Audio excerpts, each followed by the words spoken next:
सामूहिक विनाश के हथियारों को बहाने इराक पर अमेरिका युद्ध यूक्रेन की पृष्ठभूमि में एक बार फिर सवालों के घेरे में आया।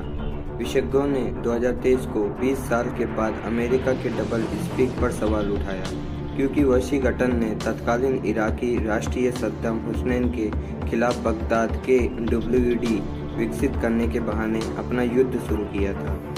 20 वर्ष के लिए युद्ध को कई मंचों पर एक वाटर सेट क्षण के रूप में देखा गया। बुश सैन्य प्रशासन की सबसे बड़ी गलती, एक ऐसा संघर्ष जो आतंकवाद के युद्ध को काम करता है और एक जिसने पहले से ही कमजोर अमेरिका उपस्थिति को बेहद कम कर दिया है।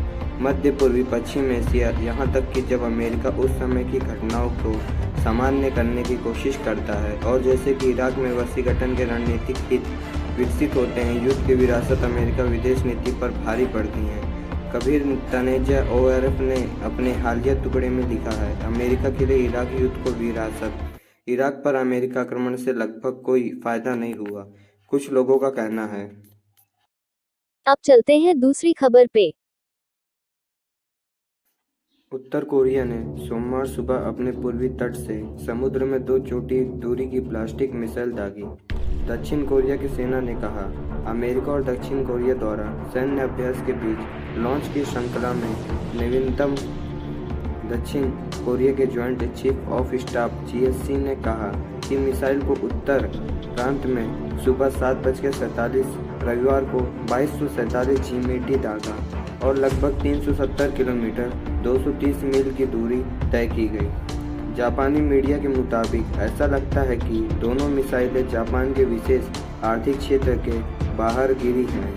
दक्षिण कोरिया के सेना संयुक्त राष्ट्र सुरक्षा परिषद के प्रस्ताव को उल्लंघन करते हुए एक गंभीर उत्सव को रूप में लॉन्च की कड़ी निंदा की और तत्काल रोक लगाने का आह्वान किया।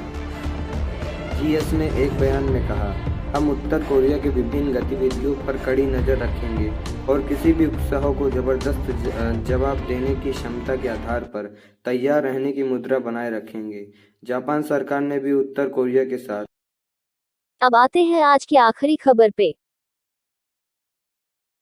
इजराइल के प्रधानमंत्री बेंजामिन नेतन्याहू ने रविवार को रक्षा मंत्री योआव गैलेंट को बर्खास्त कर दिया, जिसके एक दिन बाद गैलेंट ने सरकार के साथ रैंक तोड़ दिया और नायिका प्रणाली को ओवरऑल करने के लिए एक अत्यधिक प्रतिस्पर्धा योजना को रोकने का आग्रह किया। बर्खास्तगी की खबर फैलते ही देश भर में देशियों हजार प्रदर्शनकारी कई नीले और सफ़ेद इजराइल झंडे लहराते हुए देर रात सड़कों पर उतर आए। यरूशलेम में नेतान्याहू के घर के बाहर भीड़ जमा हो गई। एक जरा सुरक्षा घेरा तोड़ दिया गया। कार्यभार ग्रहण करने के लगभग 3 महीने बाद नेतान्याहू राष्ट्रवादी धार्मिक गठबंधन अपनी प्रमुख नायिकी सुधार योजना द्वारा उजागर किए गए कटु विभाजन के कारण संकट में पड़ गया। विपक्षी नेता यार लिपिड और बेनी गैंडर्स ने एक संयुक्त बयान में कहा, राजनीतिक खेल में राज्य की सुरक्षा एक कार्ड नहीं हो सकती है।